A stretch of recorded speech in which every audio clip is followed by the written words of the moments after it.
السلام عليكم ورحمة الله. أسعد الله صباحكم بكل خير ومسرات. يا صباح النور والصلاة على الرسول، اللهم صل وسلم عليه وعلى آله الطيبين الطاهرين.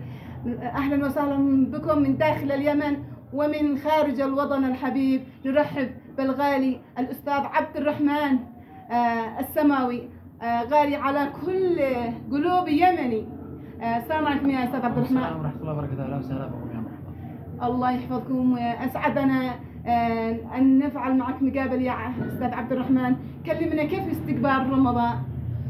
والله بنستقبل رمضان بالأهازيج والتسابيح والأناشيد الترحيبية لرمضان، بتكون طقوس جميلة وجو رائع ونحس بجو رمضان.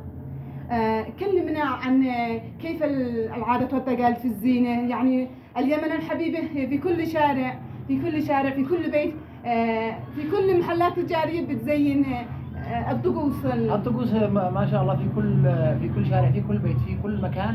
وبالذات التسابيح حق رمضان التسابيح هذه من كل جامع بنسمعها. نسمعكم مقطع منها. ايوه تفضل، سمعنا تسبيح. يا مرحبا بك يا رمضان،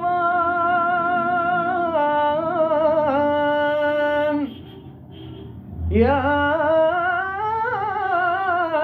شهر التقى والغفران، يا رافع السبع الشداد بلا عماد،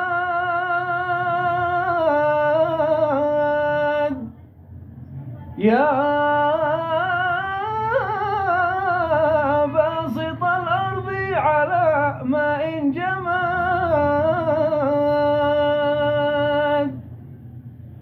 يا من خلقت الخلق وأحصيت العدد، يا رب يا واحدا ولم يكن له كفوا أحد. ما شاء الله عليك يا أستاذ، بسم الله عليك وعلى روحك. الله يديلك الله يحفظك ويبارك فيك وأسعدنا في قناة الإعلامية محبة السلام، وألف ألف شكر على